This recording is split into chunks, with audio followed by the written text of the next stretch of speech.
Yeah, we're gonna get you past 300 tonight. Watch. Nice. No doubt. So we are live right now.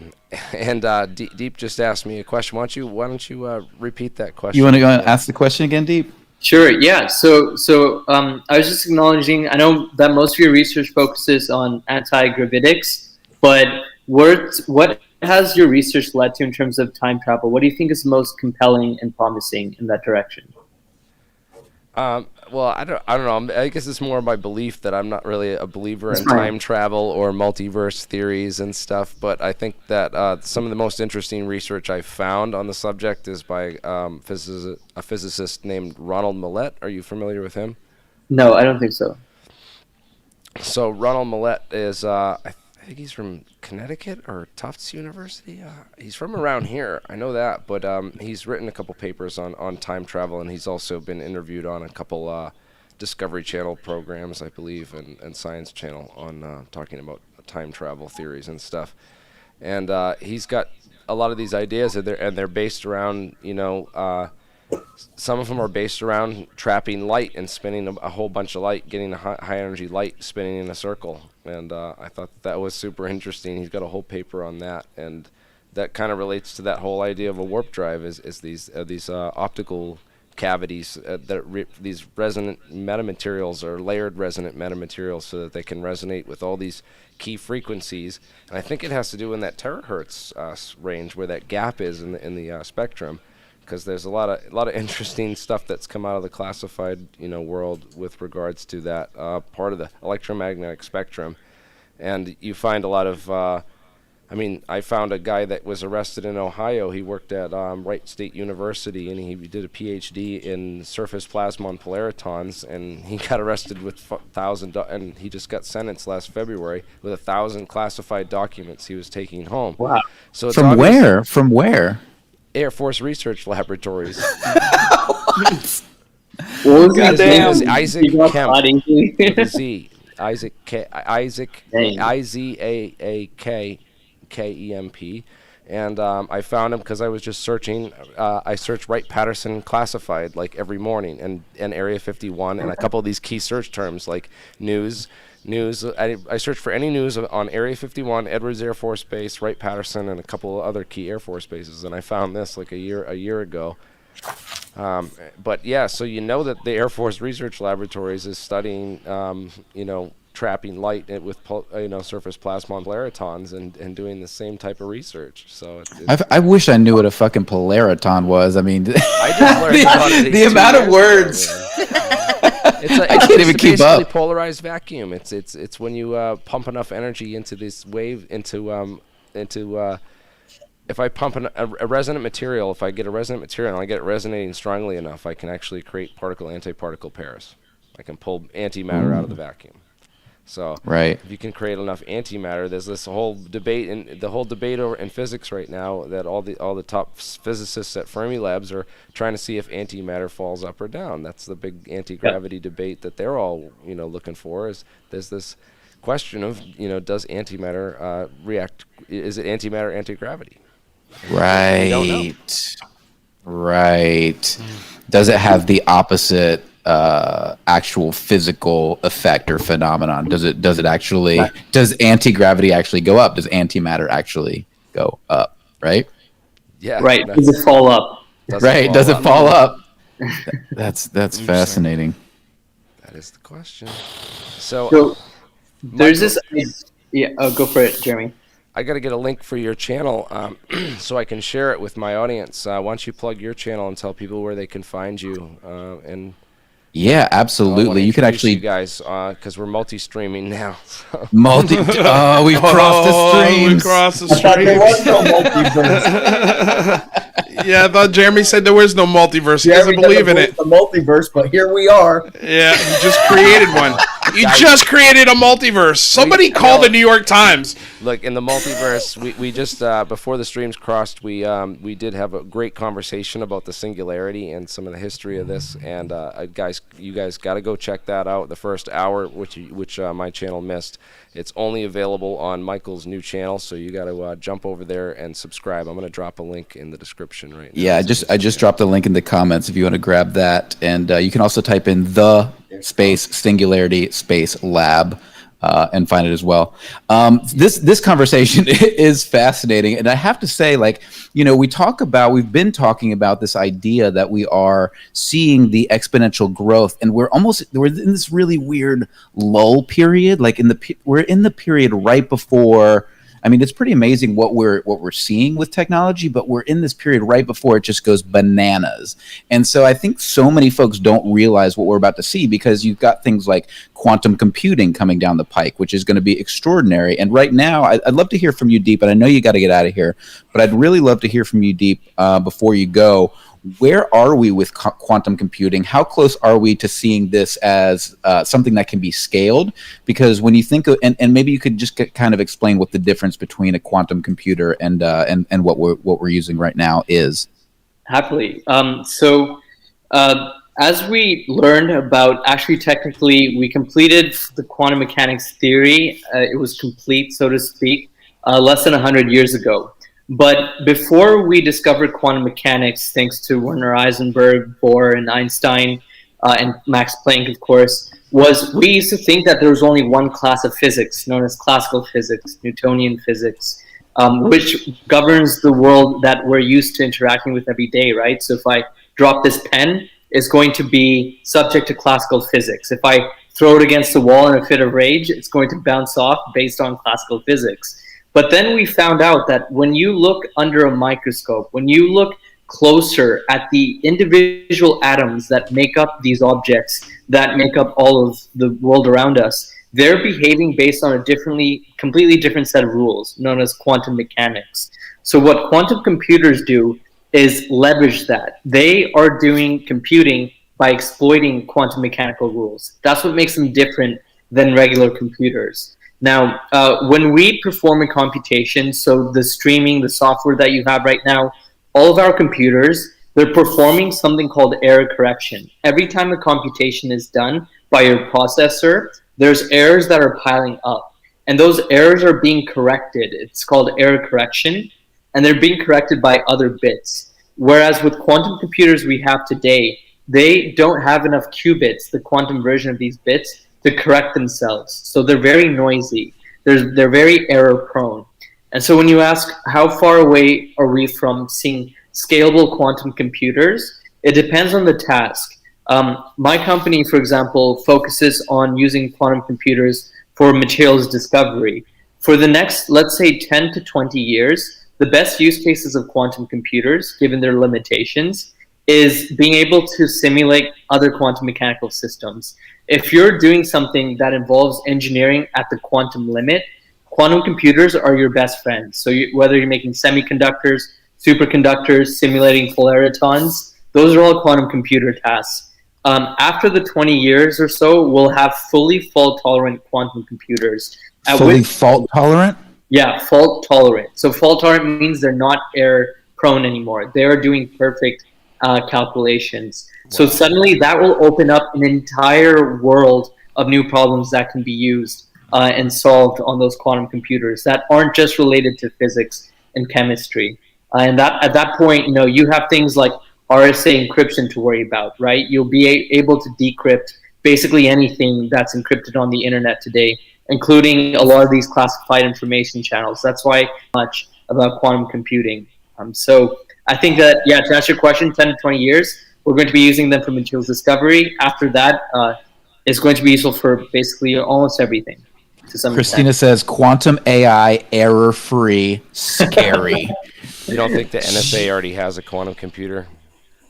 I think they do. I don't think it's fault-tolerant. That's just my opinion, but this goes back to the whole Black Project debate and how far they've gotten, right? My guess is as good as yours. So, well, how much funding do you think roughly it would take to build a quantum computer? It depends on a fault-tolerant one.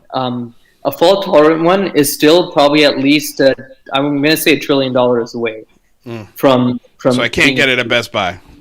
Not anytime soon. Not yet. Consumers buying quantum computers probably won't happen for another 30 years if we're going to be realistic. Wow. Yeah. Yeah. But for fun, you could go into Best Buy and ask for one. You should do it anyway.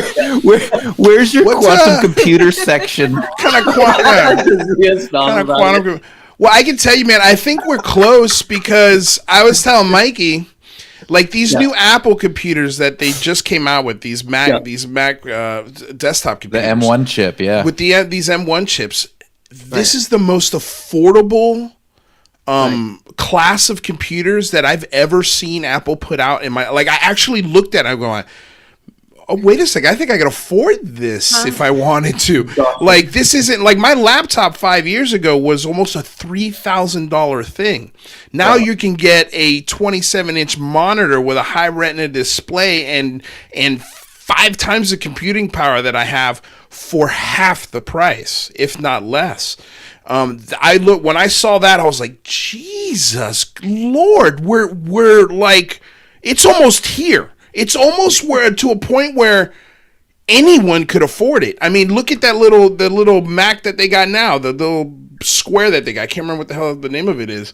It's $600, and it's a killer computer. It's a killer processor, and that stuff like that gets me crazy excited when I see the prices of those things drop, because that tells me that something else is above it that they've cracked that's really, really good, and they're looking at this going, okay, let's just give this one out. Like, this one is, we can make a ton of money off of this, and it's still a killer product. I mean, like, I never thought I'd see the day where Apple was putting a 27-inch desktop for less than $2,000. Yeah, never thought I'd see that. Incredible, and it's thin. Have you seen how thin the new ones are? I mean, they're just it's as thin as a laptop or one of their new iPad Pros. It is insane. It's incredible. And then you have all this cross-domain stuff happening. So you've got Musk putting Starlink into the air, and so now people in, rural China, if they can smuggle an Apple M1, and you can be in the middle of rural China and have completely free information and uplink to Starlink. And so now, and outside this is of cool the thing.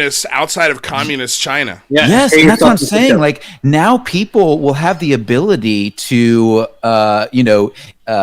sidestep their overlords and get access to free information in ways that have never happened before. And authoritarian governments could potentially topple due to this. North Korea is going to have a huge issue when that day comes. Huge problem. Huge. All right, guys, it was a pleasure. I got to get going. But Deep, you got to come back and see us, okay? Oh, yeah, dude. Deep, you got to stop by my show, too, man. Jesus. We'll do, brothers. All right, man. All right. Kristen, cheers.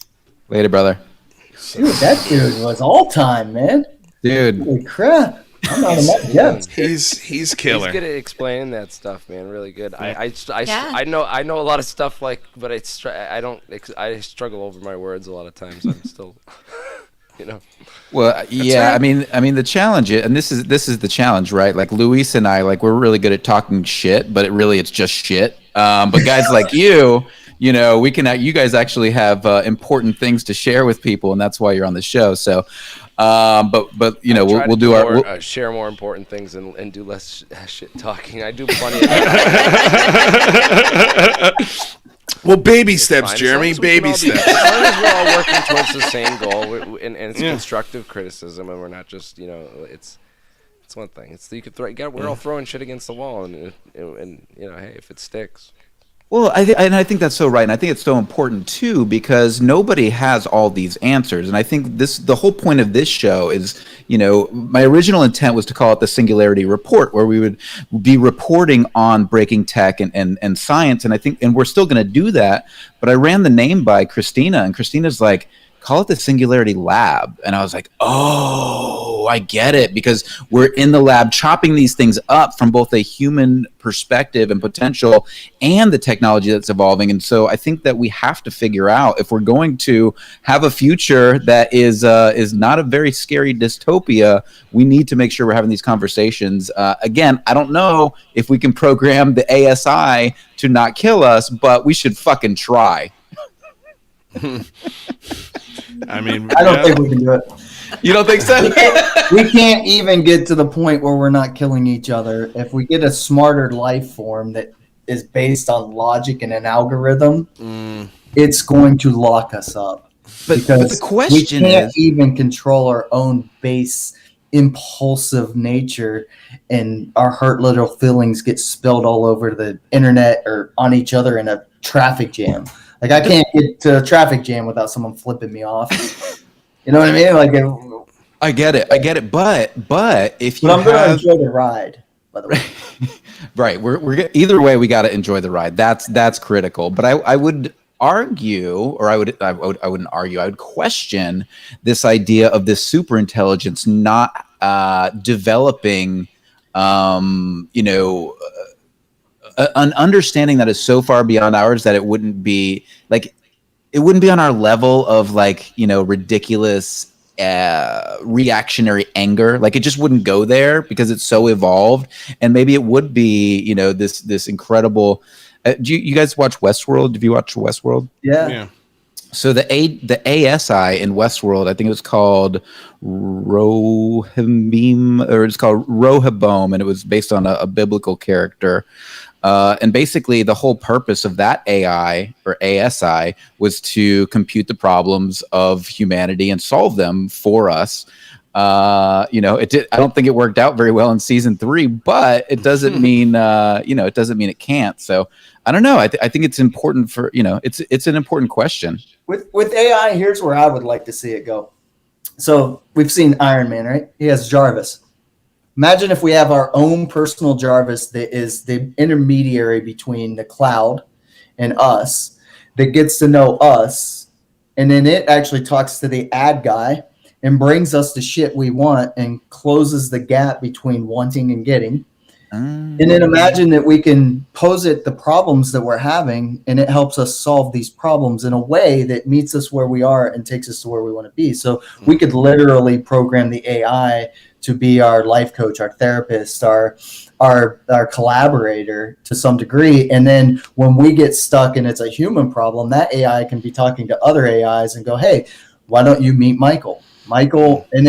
And then what we can do from that is come together in groups, and then we get this emergence, which is what we're doing now. That's a cool concept, because you're basically saying instead of giving up our individuality and moving towards a hive mind, we actually have these intermediary AIs that would allow us to have the benefit of AI without. That's more of the Adam Smith idea that he was saying, is that capitalism isn't the problem. Human nature is. Right. Greed is the problem, not the mechanism. If we focus on ourselves and we fix the greed, my desire is to be happy and to enjoy life.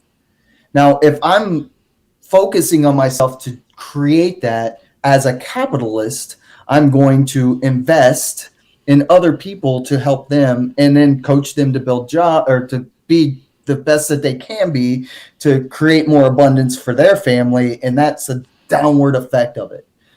Not so much capitalism in the sense of the Tom shoes of you buy one and we give one to poor people. No, like to the point where free my time up to go and and fix problem. The people that are experiencing the problem have the solution, not me. Right. The people in those neighborhoods that need to be built up, they're the ones that can fix it. We just have to teach them the thinking systems and give them the tools and the capital and resources to build whatever the hell they want for themselves and their family and their community. And if we do that and let everybody thrive, we'll experience less inner conflict between each other, and we'll just stay away from the people that we don't like. Like I don't resonate with certain people, and it's okay. I don't have to.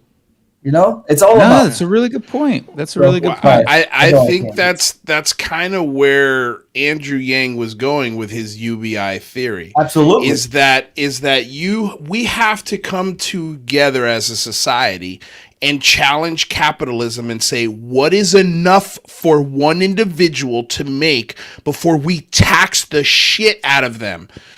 Because if the only way we reach this singularity without the AI fucking killing us is if we give these lower income people in neighborhoods and communities the resources in other words, we gotta say, it's okay if you don't work. We're going to give you the money to pay your bills. We're going to give you the money to make sure you can take care of your kids and make sure that you're fed and that your family's taken care of, and you can go on a vacation twice a year or for a month, and you don't have to work 80 hours a week to make ends meet. We're going to make up all of those things that you cannot do that are making you an angry, depressed, sometimes suicidal, sometimes even murderistic characteristics, because the pressures of society are so goddamn high right now that it's sometimes easier in some cases for somebody to grab a gun and unload their anger in a mall than it is to talk to a therapist, because they can't afford it, because they don't have the goddamn healthcare to do it. Like, we need to seriously ask the question, what is enough, and what is it going to take to free up this lower level of society and give them the ability? And basically what it is freeing up their time. It's freeing up their time so they can come up with the ideas that we need to change at the bottom and go from the top. It'll never happen in the capitalistic society that we have today. That's why capitalism is a double-edged sword. It's the best thing that we got, but there's got to be a limit. There just has to be. And once the limit is reached, all the extra fat that you have should be poured right into the poorest parts of society.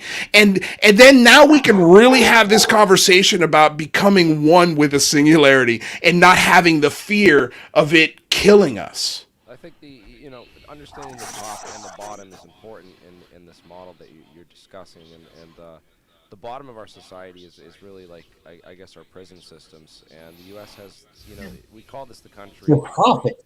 We call this the country of the free, but in reality is we have more people in prison in the U.S. It's the largest prison system in the entire Than world. Anywhere in the world. And, More than wait, I mean, that's an important point, Jeremy. That's more than North Korea, China, and Russia. Think about that.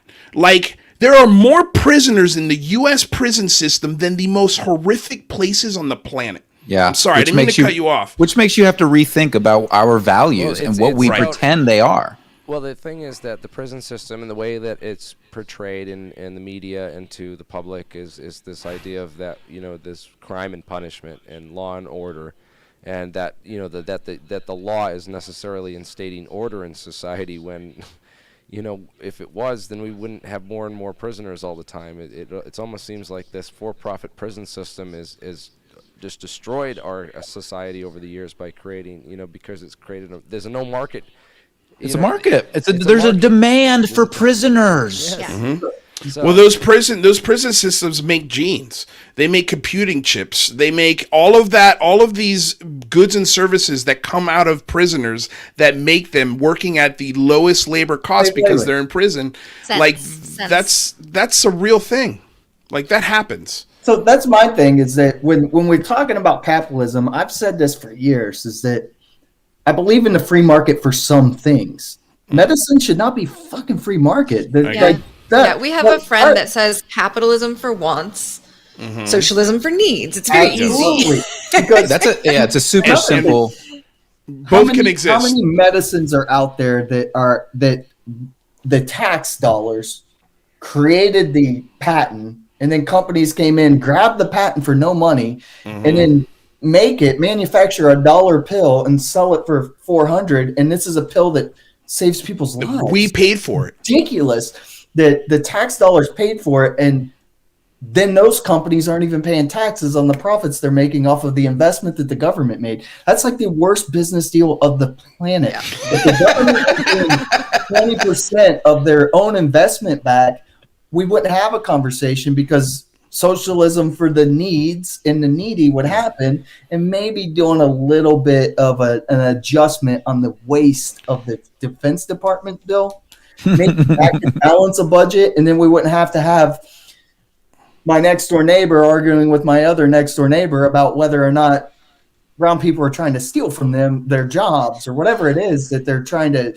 get us as common human beings to argue about, because it's a ridiculous argument. Like, we're constantly having red herring debates when it comes to capitalism.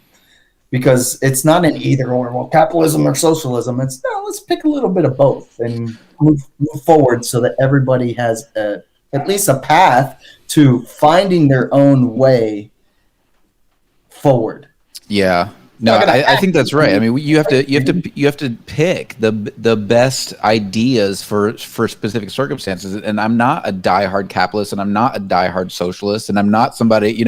I'm very much interested in solving problems, and I think that problems come on a one-by-one basis. And I also think that there are systems that can solve problems. And if we're not interested in looking into the systems or the possibilities and just shutting it down because we have some sort of dogmatic belief about either capitalism or socialism, then we have a problem, and we're not thinking outside of the box. We don't give ourselves the ability to think outside of the box in that situation. Well, we've also got issues too where you've got districts in this country, okay, where in some districts it is literally per capita the poorest districts in the country, where the median household income is $23,000 a year.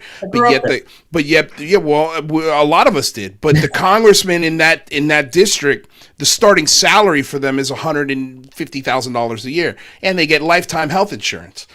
Like, how can somebody making $150,000 a year represent their constituency that makes a tenth of what they make? It doesn't make any sense. It's backwards. Like, it's backwards. And that's why I say we really have to step back as a society and determine the whole idea of putting what's enough.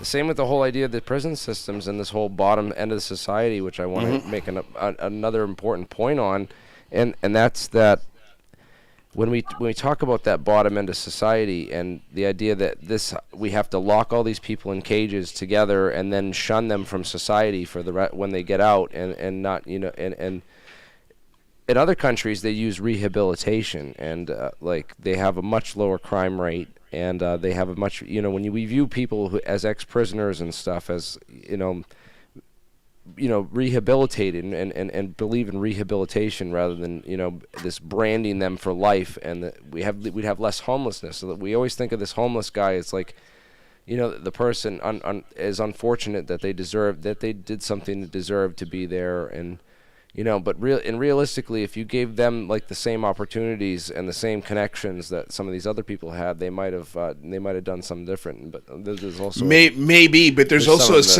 there's a segment of that society, Jeremy, that I think you could give those opportunities to, and they're gonna say, nah, I don't want it. I'd rather stay here and get high. And even with that part of society, I think it is in our best interest to help them as much as humanly possible. Well, right, and specifically because that most of that genre of the population, they're suffering from mental illness, which is why they want it.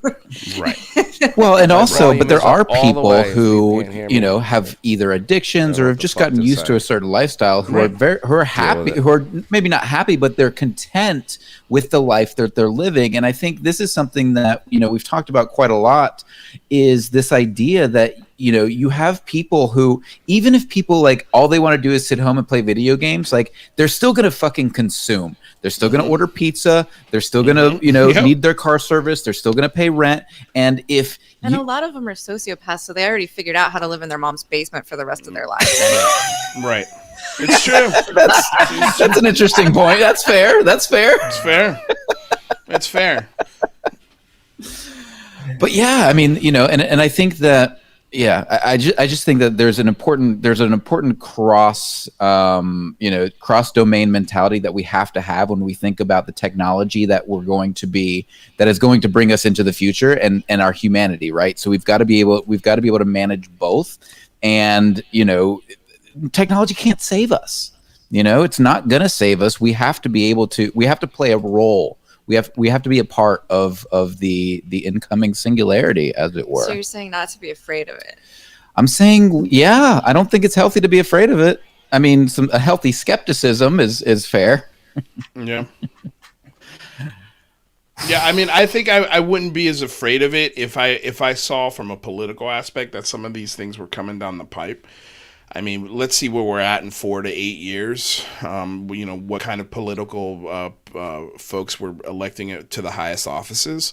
But like I remember, you know, listening, but I mean, listening to, you know, when I first, like, and here's the other thing is we don't allow in this society for proper debate to happen. Like the debates between our presidential candidates are a joke. Oh, that's and there's no way to get any real answers or any substantive policy out of any of those debates. That's why everyone wanted Joe Rogan to host it.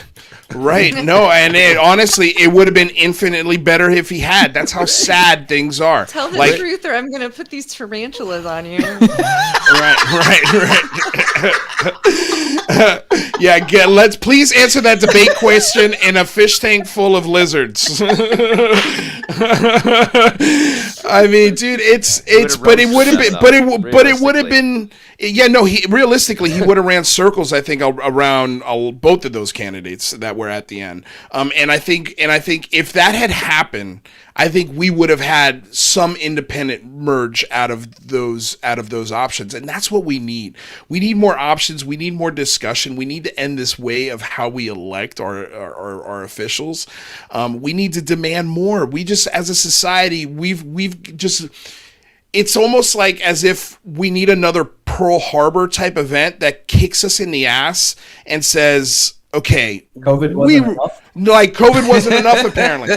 200,000. Well, man. Let me tell you something. If takeover by the billionaires.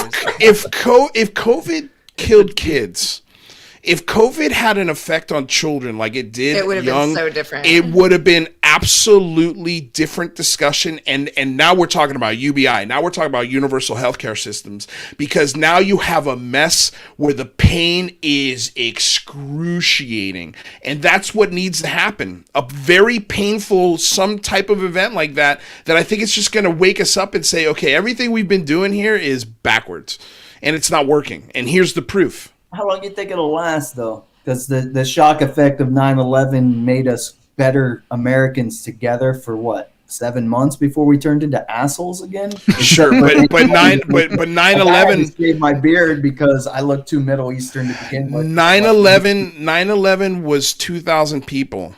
If you had 250,000 children die from this, that's a much different story. And I think it's a different story, especially if it's because the governments were negligent in giving people the right information.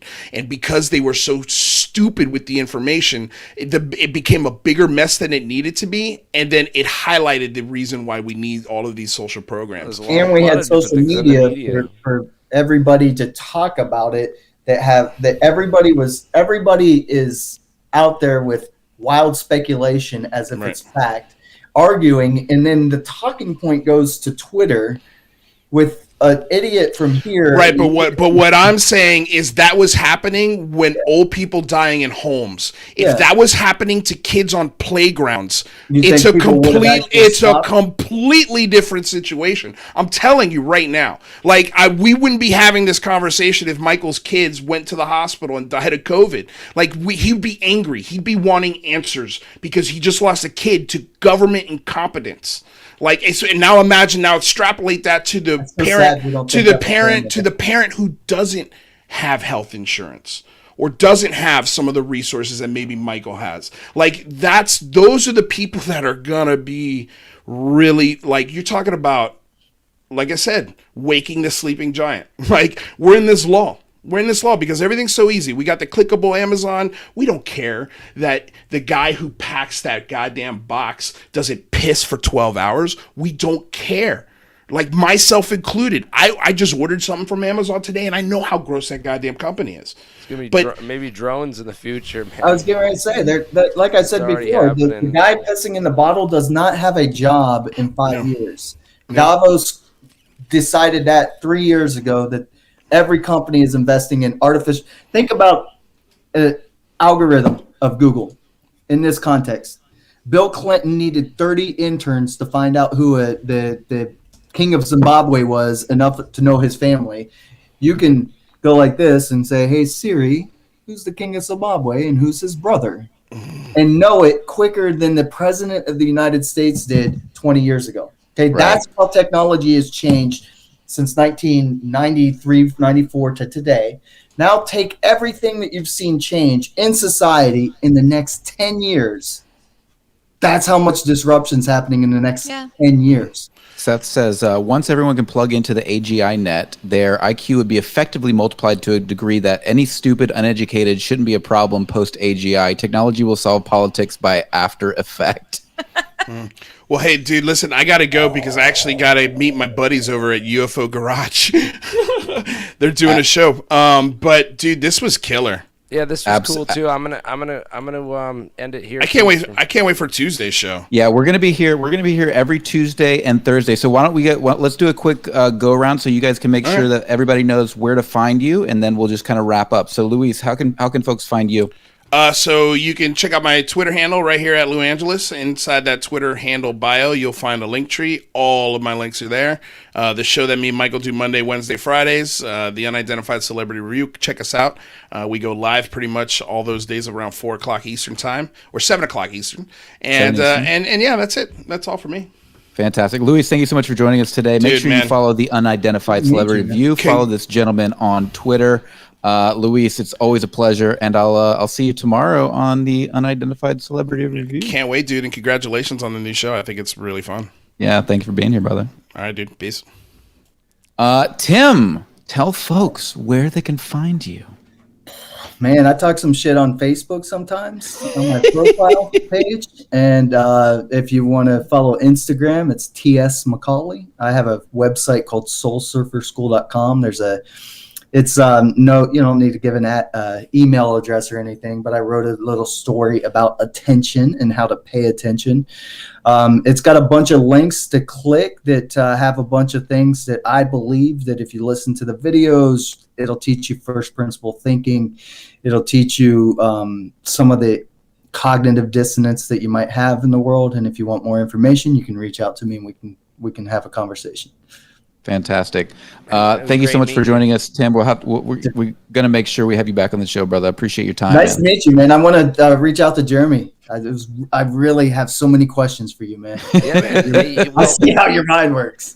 Well, thanks for joining me, and people can find me at thealienscientist at gmail.com is my email. Also, alien_scientist on Twitter and alienscientist.com. So, yeah, I have plenty of stuff to look through. It'll keep you busy, and if you ever need me for a panelist or to jump on one of these discussions. Oh, you're coming back, brother. You're coming back. We're gonna cross some streams. We got lots of streams to cross. This is good, man. Cross promotion. We're building the network and pushing disclosure forward and opening up these conversations, which is cool, I think. Yeah.